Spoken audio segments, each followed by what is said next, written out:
Hello my dear good student. आज हम लोग को पढ़ना है 10वीं क्लास का विज्ञान, जीव विज्ञान, जैव प्रक्रम, लाइफ प्रोसेस। जैव प्रक्रम वे सभी प्रक्रम जो संयुक्त रूप से जीवों के अनुरक्षण का कार्य करते हैं जैव प्रक्रम कहलाते हैं।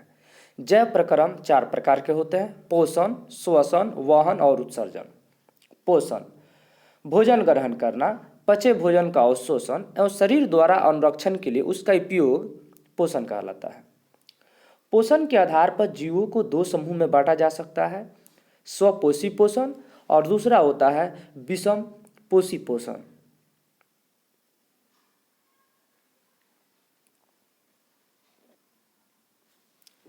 स्वपोषी पोषण पोषण का वह तरीका जिसमें जीव अपने आसपास के वातावरण में उपस्थित सरल अजैव पदार्थों जैसे CO2, पानी और सूर्य के प्रकाश से अपना भोजन स्वयं बनाता है, तो वे स्वपोषी पोषण समझे जाते हैं। उदाहरण: हरे पौधे जो होते हैं ये स्वपोषी पोषण करते हैं। विषमपोषी पोषण पोषण का वह तरीका जिसमें जीव अपना भोजन स्वयं नहीं बना सकता बल्कि अपने भोजन के लिए अन्य जीवों पर निर्भर होता है, जैसे उदाहरण मानव और अन्य जीव। स्वपोषी पोषण हरे पौधे में तथा कुछ जीवाणुओं जो प्रकाश संश्लेषित कर सकते हैं या कुछ जीवाणुओं में ये संभव है।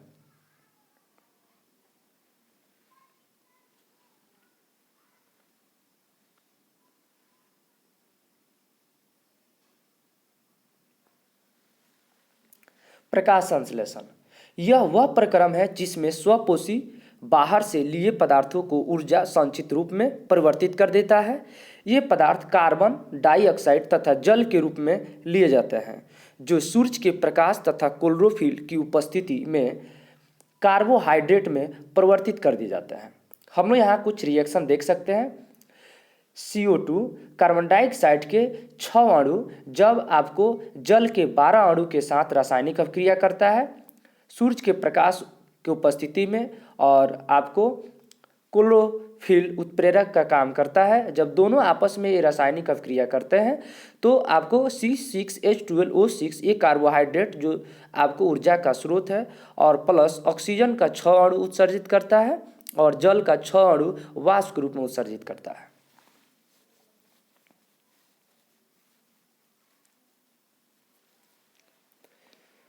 प्रकाश संश्लेषण के लिए आवश्यक कच्ची सामग्री: पहला है सूर्य का प्रकाश, दूसरा है क्लोरोफिल, तीसरा है कार्बन डाइऑक्साइड।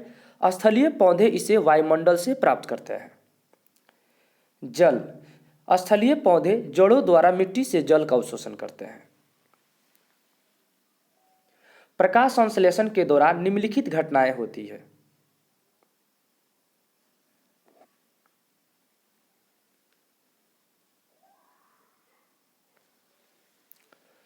हम यहाँ देख सकते हैं, पहला होता है क्लोरोफिल द्वारा प्रकाश ऊर्जा को अवशोषित करना, दूसरा होता है प्रकाश ऊर्जा को रासायनिक ऊर्जा में रूपांतरित करना तथा जल अणुओं का हाइड्रोजन तथा ऑक्सीजन में अपघटन करना, तीसरा होता है कार्बन डाइऑक्साइड का कार्बोहाइड्रेट में अपचयन करना। रंध्र: पत्ते की सतह पर जो सूक्ष्म छिद्र होते हैं उन्हें रंध्र कहते हैं, इंग्लिश में स्टोमाटा कहा जाता है। रंध्र के प्रमुख कार्य: प्रकाश संश्लेषण के लिए गैसों का अधिकांश आदान प्रदान इन्हीं छिद्रों के द्वारा होता है।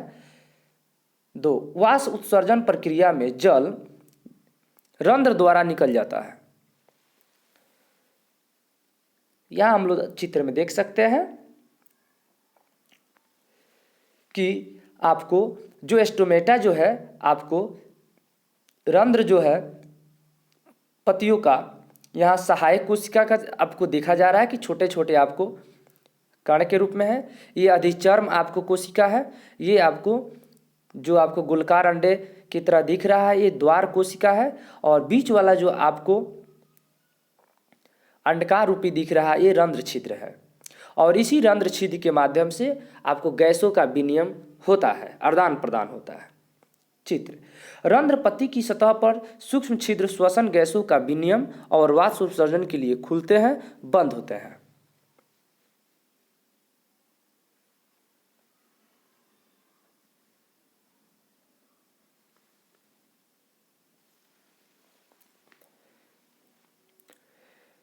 विषमपोषी पोषण, हेटेरोट्रोफिक न्यूट्रिएंशन। विषमपोषी पोषण की 3 अवस्थाएं होती है: प्राणी समपोषण, होलोजोइक मृत जीवी पोषण, सेप्रोफैटिक्स परजीवी पोषण, पारासाइटिक्स।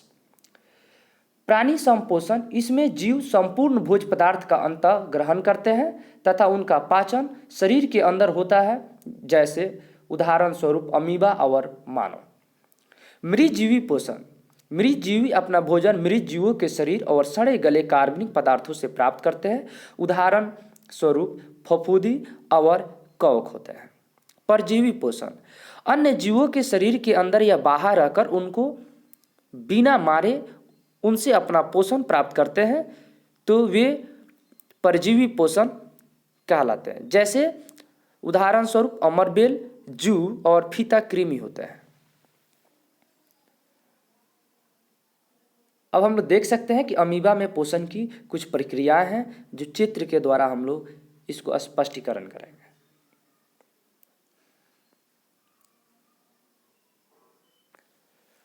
अमीबा में पोषण, यहाँ पहला हम लोग स्टेज में देख रहे हैं कि अमीबा की जो आकृति होती है वह आपको वक्र रूपी होती है। सही स्थिति में इसकी आकार नहीं होता है।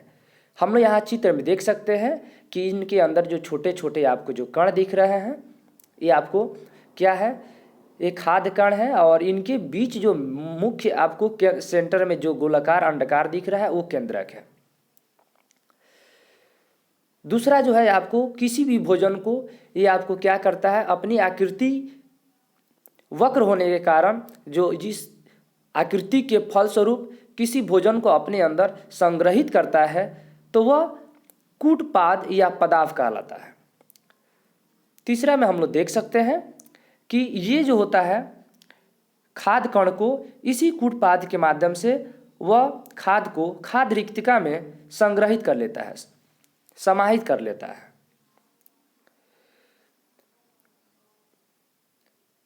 फोर्थ स्टेज में हम लोग देख रहे हैं कि ये अमीबा उस खाद्य कण को अपने अंदर उसको संग्रहित कर लेता है। हम लोग देखें अमीबा में भोजन को अपने पदार्थ की सहायता से घेर लेता है। खाद्य रिक्तिका में जटिल पदार्थों का विघटन सरल पदार्थों में किया जाता है। बचा हुआ अपच कोशिका की सतह की ओर गति करता है। ये पदार्थ शरीर से बाहर निष्कासित कर दिया जाता है।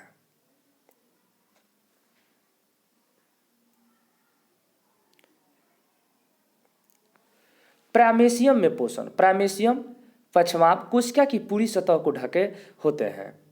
भोजन एक विशिष्ट स्थान से ही ग्रहण किया जाता है। प्राइमेशियम में प्राइमेशियम का आकार पैर की आकार की तरह होता है।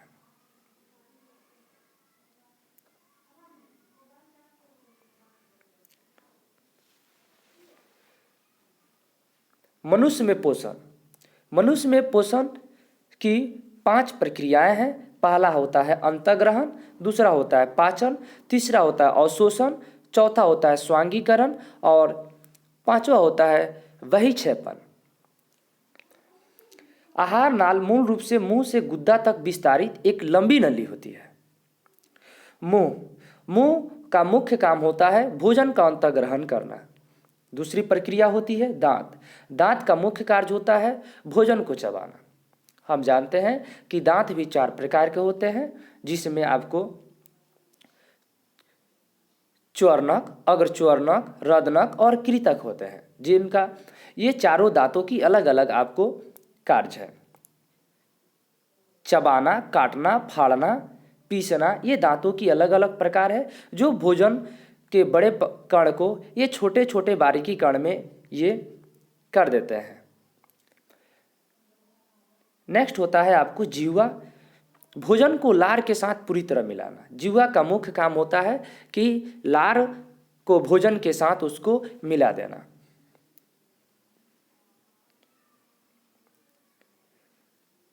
लार ग्रंथि से निकलने वाले रस को लाल रस या लार कहते हैं।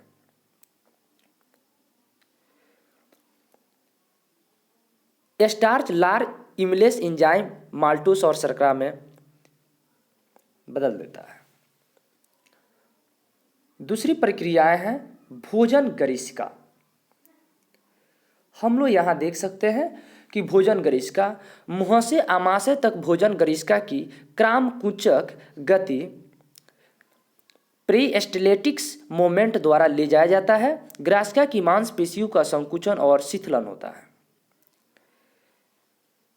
हम लोग यहाँ चित्र में देख सकते हैं कि ये मुख गुहिका है, जिह्वा है और ग्रासिका जो है ये आपको इसी ग्रासिका जो आपको इसके अंदर वलय आकार की आपको होती है, जिनमें हमेशा संकुचन होता है, जो आपको भोजन में लार जैसे आपको मिलता है तो भोजन को मुलायम कर देता है। जो संकुचन के माध्यम से संकुचन गरिष्का के आपको जो उसके रिंग जो होते हैं वलय होते हैं उसके संकुचन से भोजन का अंदर की ओर संचार हो जाता है।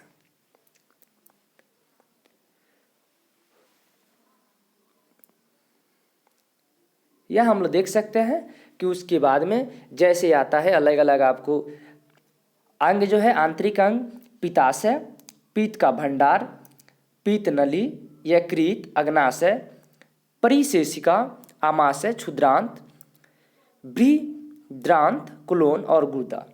ये मानव पाचन तंत्र की ये आपको सभी जो है ये चित्रों के द्वारा इसे सांकेतिक किया गया है।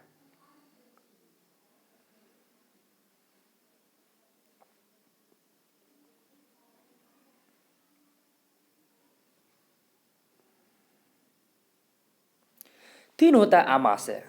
आमाशय जठर ग्रंथियाँ पेप्सिन और हाइड्रोक्लोरिक अम्ल और श्लेष्मा, ये जठर ग्रंथियाँ तीन रूप में होता है, पेप्सिन, हाइड्रोक्लोरिक अम्ल और श्लेष्मा। पेप्सिन का मुख्य काम होता है पाचक एंजाइम प्रोटीन का पाचन करता है।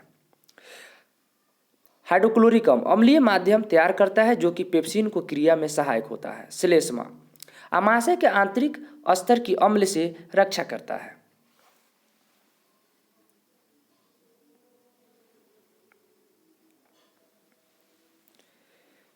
क्षुद्रांत आंत्रस। आंत्रस ये तीन स्थिति में होता है, कार्बोहाइड्रेट, वासा, प्रोटीन। कार्बोहाइड्रेट ग्लूकोज के फॉर्म में चेंज हो जाता है, वासा अम्ल ग्लिसरॉल, प्रोटीन एमिनो अम्ल। यकृत तथा अग्नाशय से स्रावन प्राप्त करती है। यकृत पित्रस और पित्रस फिर पित्त लवण में बदल जाता है। वासा, पित्त लवण और वासा। बड़ी गोलिकाओं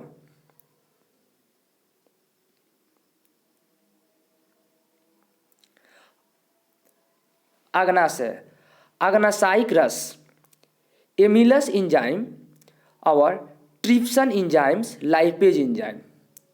प्रोटीन ट्रिप्सन, पेप्टोन्स, वासा, लाइपेज, वासायम और स्टार्च, एमिलेस ग्लूकोज। दीर्घ रोम अवशोषण का सतही क्षेत्रफल बढ़ा देता है। ये बहुत इंपॉर्टेंट टर्म है। बृहदांत जल का अवशोषण ब्रज पदार्थ गुद्दा द्वारा शरीर से बाहर कर दिया जाता है। इसे हम लोग बड़ी आंत भी कह सकते हैं।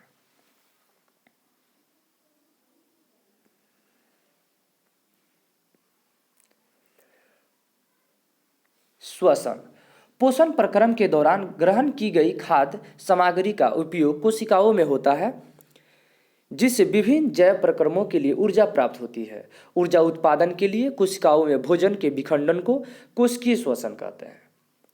भिन्न पथों द्वारा ग्लूकोजों का विखंडन, ग्लूकोज C6H12O6 कोशिका द्रव्य 6 डिग्री सेल्सियस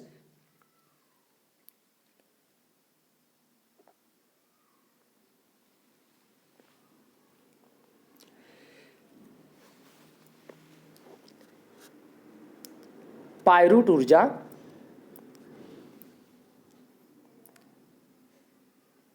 ऑक्सीजन की अनुपस्थिति, ऑक्सीजन की अभाव और ऑक्सीजन की उपस्थिति, ये तीनों कंडीशन में हम लोग यहाँ देख सकते हैं कि जब हम लोग हमारे शरीर के अंदर जब ये ग्लूकोज होता है और ये जैसे ग्लूकोज जब कोशिका द्रव्य में ये पावरुवेट और ऊर्जा जब आपको ऑक्सीजन का अनुपस्थिति होता है और अभाव होता है या उपस्थिति होता है तो क्या क्या हम लोग घटनाएं देखते हैं। ऑक्सीजन की अनुपस्थिति में ethanol plus carbon dioxide plus ऊर्जा जैसे ईस्ट क्विनन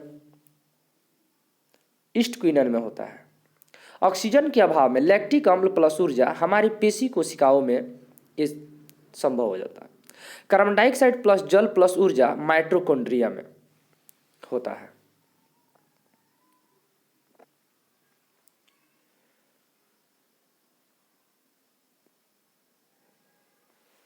श्वसन वायवीय श्वसन और अवायवीय श्वसन ऑक्सीजन की उपस्थिति में होता है। ग्लूकोज की पूर्ण उपचयन होता है।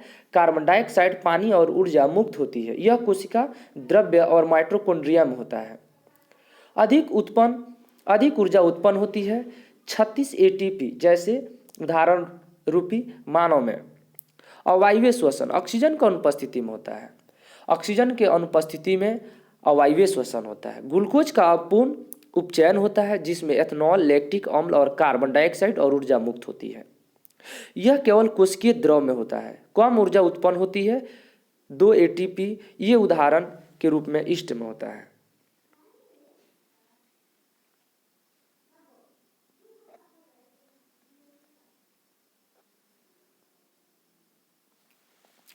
मानव श्वसन तंत्र नसाद्वार से ग्रसनली में, ग्रसनली के बाद कंठ, कंठ के बाद श्वास नली, श्वास नली के बाद श्वसनी, श्वासनिका, फुफ्फुस, कूपिका कोश और रुधिर वाहिका। ये आपको श्वसन का संचार होने वाली ये प्रक्रम है। हमने यहाँ कुछ चित्रों के द्वारा हम लोग यहाँ पे देख सकते हैं कि नासाद्वार से आपको जो है मुख गुहिका, ग्रसनली, कंठ, श्वास नली, फिर श्वासनिका, फिर फुफ्फुस और फिर आपको कुपुस कूपिका कोश में आपको ये प्रवेश, फिर उसके बाद रुधिर वाहिका में ये प्रवेश कर जाता है।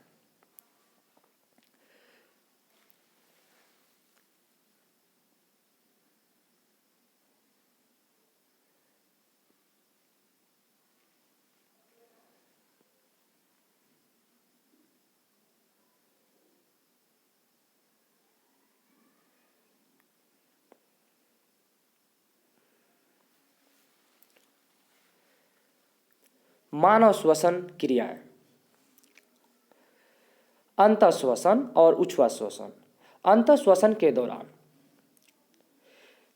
वृक्षीय गुहा फैलती है, पसलियों में संलग्न पेशियां सिकुड़ती है। 3 में वक्ष ऊपर और बाहर की ओर गति करता है। 4 गुहा में वायु का दाब कम हो जाता है और वायु फेफड़े में भरती है। उच्छ्वसन वृक्षीय गुहा अपने मूल आकार में वापिस आ जाती है। 2 में पसलियों की पेशियां शिथिल हो जाती है। वक्ष अपने स्थान पर वापस आ जाता है। गुहा में वायु का दाब बढ़ जाता है और वायु फेफड़े से बाहर हो जाता है, कार्बन डाइऑक्साइड के रूप में बाहर हो जाता है।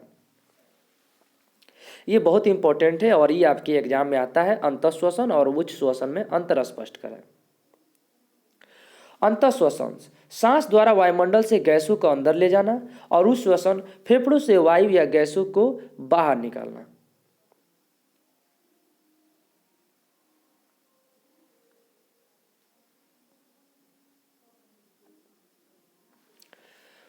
स्थलीय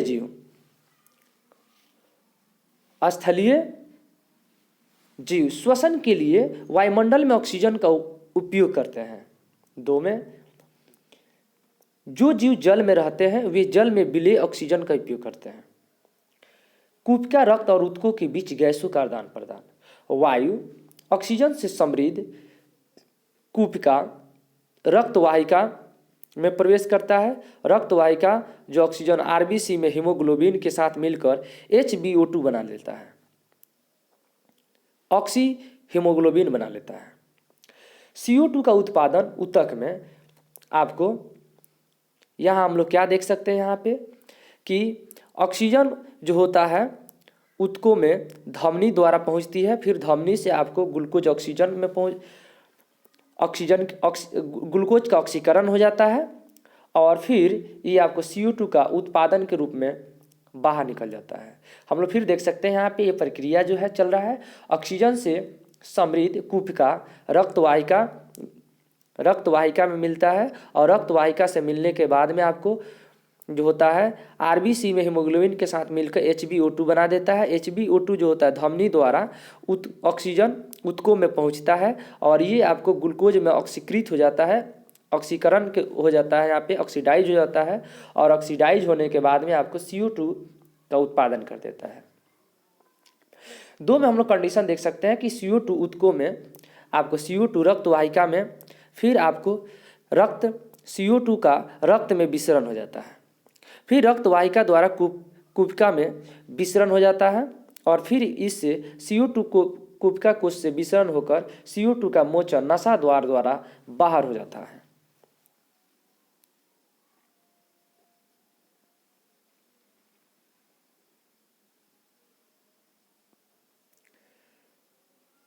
संवहन मनुष्य में भोजन, ऑक्सीजन और अन्य आवश्यक पदार्थों को निरंतर आपूर्ति करने वाला तंत्र संवहन तंत्र कहलाता है।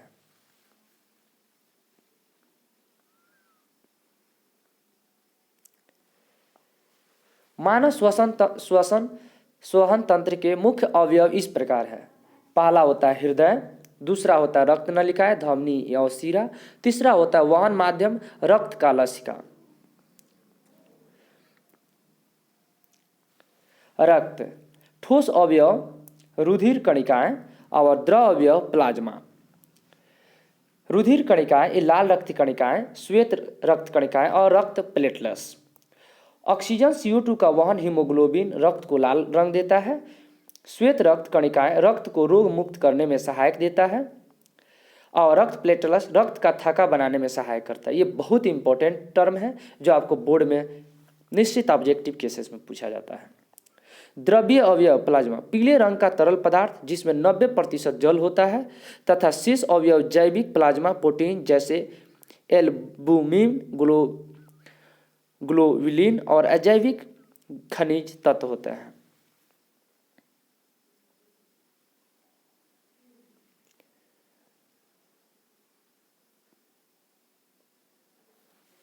रक्तवाहिका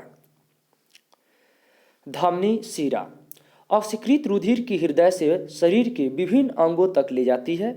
अपवाद में फुफ्फुस और धमनी।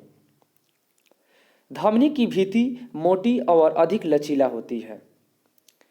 वाल्व नहीं होते हैं, ये सतही नहीं होती है, ऊतकों के नीचे पाई जाती है।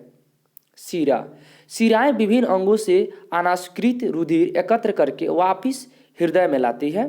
अपवाद फुफ्फुस और शिरा की भित्ति कम मोटी और कम लचीला होती है। इसमें वाल्व होते हैं, ये सतही होती है। धमनी और शिरा में ये बहुत आपको अंतर स्पष्ट करने के लिए बोर्ड में पूछा जाता है और ये बहुत इंपॉर्टेंट टर्म है और ये आपको बोर्ड में निश्चित ही पूछा जाता है, इसलिए आप इसको माइंड में कॉन्सेप्ट करने की ज़्यादा कोशिश कीजिए।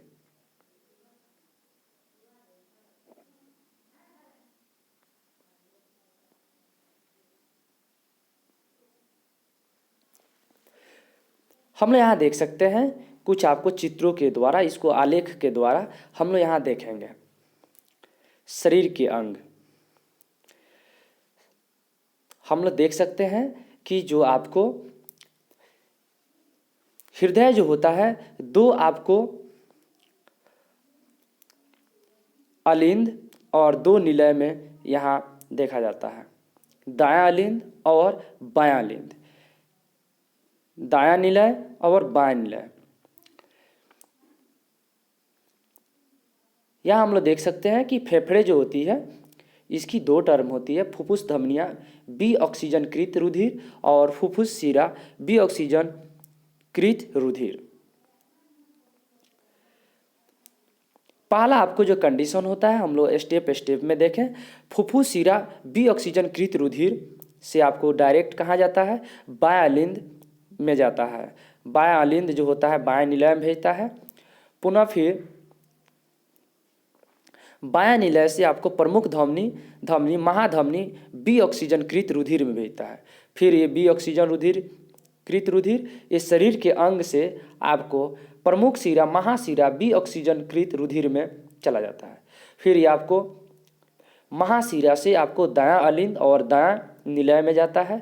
फिर दायां अलिंद और दायां निलय पुनः फिर फुफ्फुस धमनी और बी ऑक्सीजन कृत रुधिर में भेज देता है। फुफ्फुस और फिर फेफड़े, ये आपको जो प्रोसेस और प्रक्रियाएं जो होती है हमेशा चलते रहती है।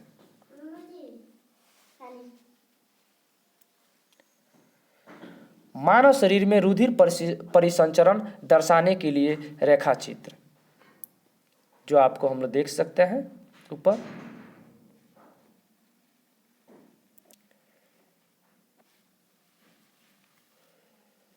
मानव हृदय एक पंप की तरह होता है जो सारे शरीर में रुधिर का परिसंचरण करता है। अलिंद की अपेक्षा निलय की पेशीय भित्ति मोटी होती है क्योंकि निलय को पूरे शरीर में अधिक रक्तचाप से रुधिर भोजन होता है। महाधमनी, सिरे के ऊपरी भाग से महाशिरा, ये दायां अलिंद जो चित्र के द्वारा आपको तीर के द्वारा सांकेतिक किया गया है। शरीर के निचले भाग से महाशिरा, दाएं निलय विभाजक। फुफ्फुस धमनी या फुफ्फुस शिरा जो ऊपर की तरफ आपको तीर के द्वारा सांकेतिक किया गया है। बायां अलिंद आपको दूसरे भाग की तरफ दिख रहा है।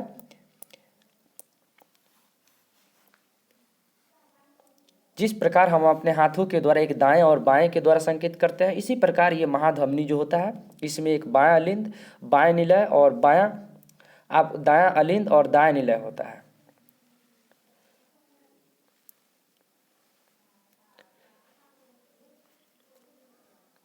तो हम लोग देख सकते हैं कि यहाँ पे शरीर के ऊपरी भाग से महाशिरा, दायां अलिंद,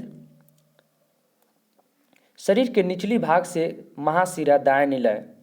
फिर हम लोग देख सकते हैं बायां साइड में फुफ्फुस धमनी का फुफ्फुस शिराएं, बायां अलिंद और नीचे की तरफ आने पर बाएं निलय होता है। मानव हृदय की अनुप्रस्थ काट जो चित्र में आपको स्पष्ट आलेख द्वारा इसे इंगित किया गया है।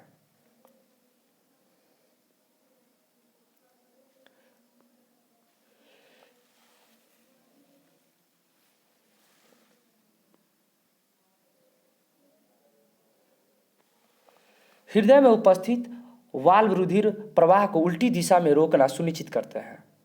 लासिका एक तरल ऊतक है जो रुधिर प्लाज्मा की तरह ही है, लेकिन इसमें अल्प मात्रा में प्रोटीन होते हैं। लसिका वहन में सहायता करता है। पादपों में परिवहन, जाइलम और फ्लोएम, ये आपको जटिल ऊतक होते हैं और जटिल ऊतक दो प्रकार के होते हैं, एक जाइलम और फ्लोएम होते हैं। जाइलम जो होता है किसी पादप के आपको सबसे पादपों के जड़ों के जो उसकी रूट होती है सबसे उसकी निचली शीर्षस्थ भाग में पाया जाता है, जबकि फ्लोएम जो होता है पादप जो पेड़ पौधे होते हैं उसकी सबसे ऊपरी शीर्षस्थ भाग में पाया जाता है और इन दोनों का अलग अलग मुख्य कार्य होता है। ये आपको पादपों में परिवहन में मुख्य भूमिका निभाते हैं।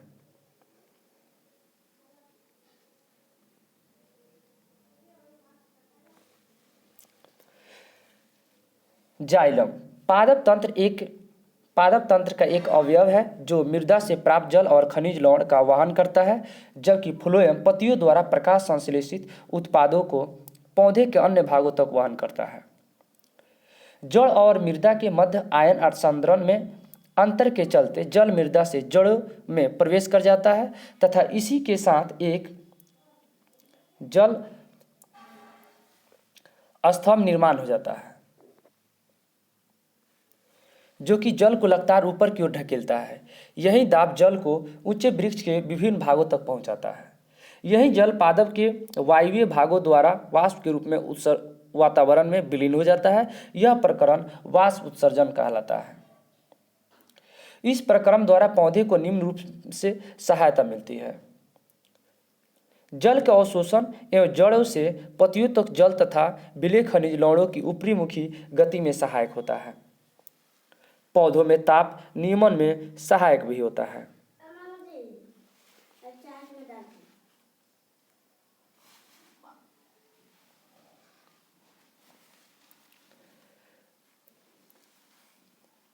हम लोग यहाँ देख सकते हैं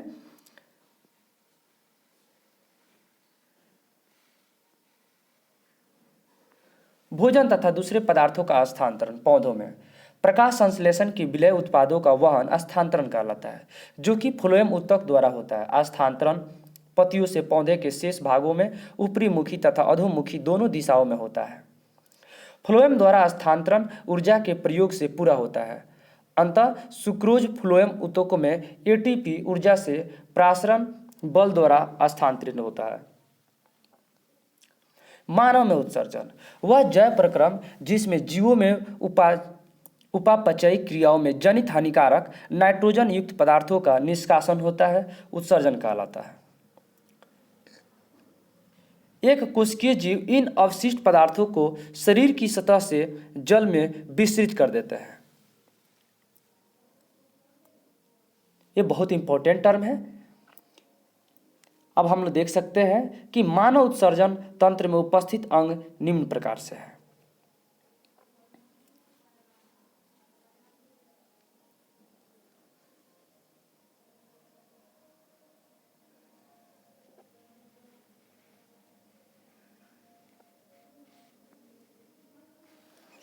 मानव उत्सर्जन तंत्र में उपस्थित अंग निम्न प्रकार के हैं। एक जोड़ा विक्र किडनी, एक जोड़ा मूत्रवाहिना यूरेटर, एक मूत्राशय ब्लेडर्स, एक मूत्रमार्ग और यूरेथ्रा। हम लोग देख सकते हैं कि बाईं विक्र धमनी, बायां विक्र शिरा, महाधमनी जो आपको तीरों के द्वारा सांकेतिक किया गया है, वायु मूत्रवाहिनी, महाशिरा, मूत्राशय और मूत्रमार्ग शीर्ष। ये आपको सभी मानव उत्सर्जन तंत्र में उपस्थित अंग ये होते हैं, जिनकी मुख्य कार्य अलग अलग होती है।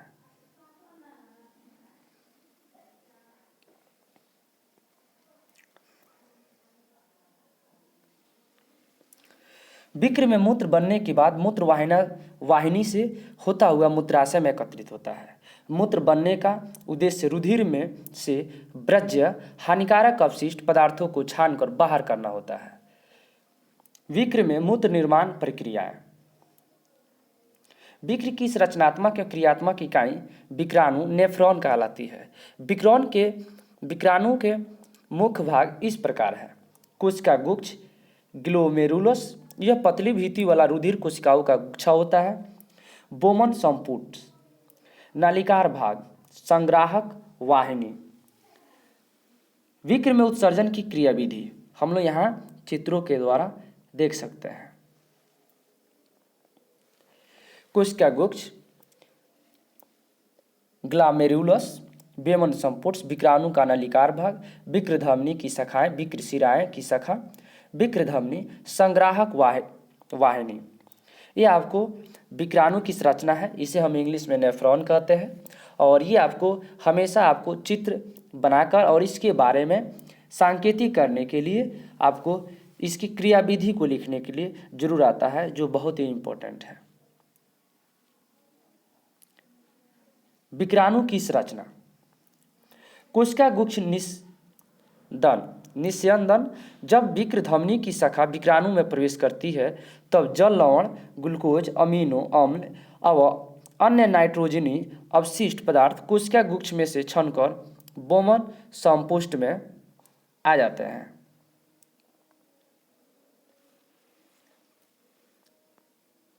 वर्णात्मक पुनः अवशोषण।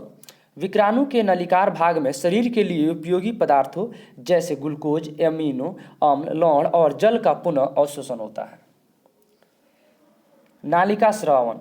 यूरिया, अतिरिक्त जल और लवण जैसे उत्सर्जित पदार्थ विक्राणु के नलिकार भाग के अंतिम सिरे में रह जाते हैं और मूत्र का निर्माण करते हैं। वहां से मूत्र संग्राहक वाहिनी और मूत्रवाहिनी से होता हुआ मूत्राशय में अस्थायी रूप से संग्रहित रहता है तथा मूत्राशय के दाब द्वारा मूत्रमार्ग से बाहर निकलता है। ये बहुत ही इंपॉर्टेंट टर्म है और ये आपको इन सभी तथ्यों के बारे में जानना बहुत जानकारी होता है, जो बहुत आपको सरल और सुबोध भाषा में इसको स्पष्टीकरण किया गया है।